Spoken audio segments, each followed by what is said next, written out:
Hey everyone, welcome back to the Adventures of Shane and Laura. I'm Shane, and today we're going to do a quick review of the MSR PocketRocket.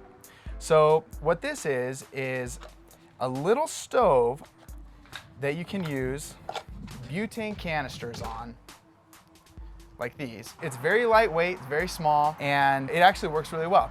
There's a newer version of this that's a little bit smaller and a little bit lighter, I think, but this original version works very well if you can find it for sale through like a yard sale or any sort of Craigslist ad or eBay. I still recommend this one. The other one, they've shaved weight, they've made it a little smaller, but they've also done some funny things with the joints and added some articulations that might make it a little more susceptible to breaking.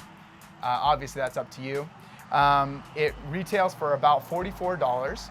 That's about half what you would pay for something like a Ultralight, which is a white gas stove. Real quick, I'll go over the pros and cons of a canister type stove versus a white gas stove. So the PocketRocket, one of the great things about the PocketRocket is its ability to simmer. So with a white gas stove, you can kind of adjust the burn rate, but it really doesn't change very much, and you basically are going to just use it to melt snow or boil water. And there's a lot of backpacking food. That's really all you need to do is melt snow or boil water, or both.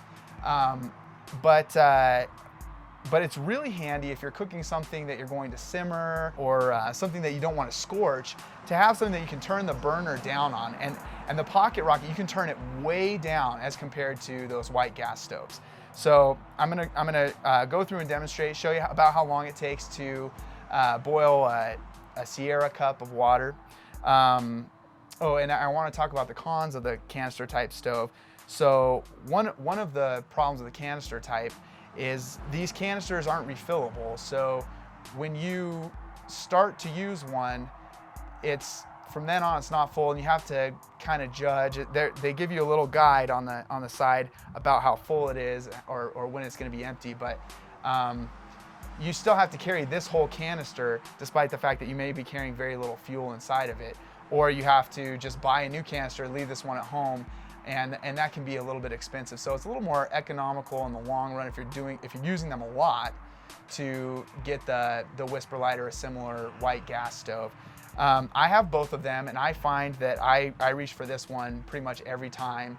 I just like how small it is. I like its usability, and I don't mind getting the new canisters because I just don't use it all that much. So let me show you how you put it on. So when you get it, I'll show you this again. It comes inside of this little triangular container. You pull it out and it's all kind of folded up. And this is kind of nice. They even fold up the knob on the valve. So then you take it and you screw it into your canister.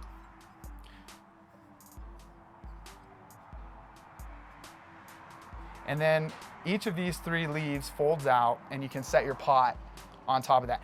This actually, I'm just remembering now, the one thing that's not super convenient is one of these Sierra cups just kind of barely fits on the inside, but it is nicer for these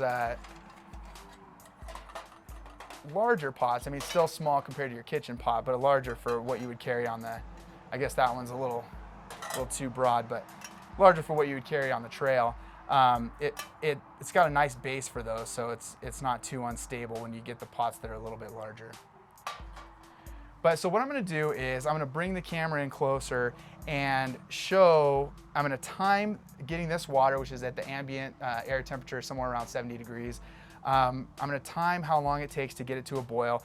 This canister is a little bit low, so it might be running out. So this might be more of an exercise of, why it turns out that sometimes the white gas stoves are better. But we'll try it out and see if we can get to a boil with a kind of a low canister.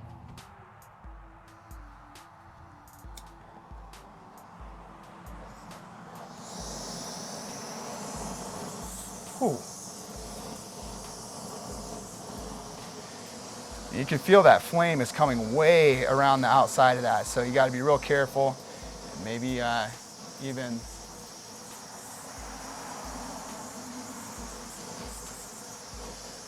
even turn it down before you put it on, and then turn it back up after.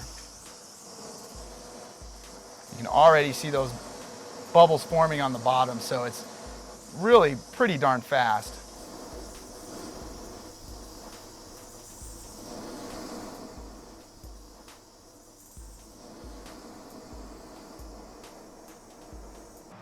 Okay, so we're gonna say it took about 2.5 minutes to get to a full rolling boil. And now I'm gonna show you what it looks like when it simmers. So there, the PocketRocket is still on, but simmering. You can't even hear it anymore. It looks like we've still got quite a bit of latent energy in the water, but turn that down even more.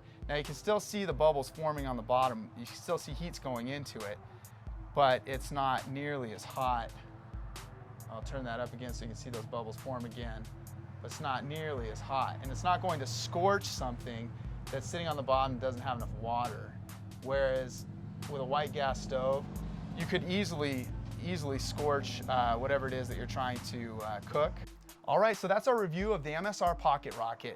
This is the original one, but I'll leave a link in the description to the PocketRocket 2. It's supposed to be very similar. I think I would still recommend it based on what I've seen as the similarities between the two. Great little stove. Like I said, I reach for it every time. And I hope that it can be helpful to you guys too. If you enjoyed this review, if it helped you out, please give us a thumbs up. That helps us out. And if you want to see more reviews like it, backpacking gear, hiking gear, stuff like that, we're going to be doing more reviews like that on the channel.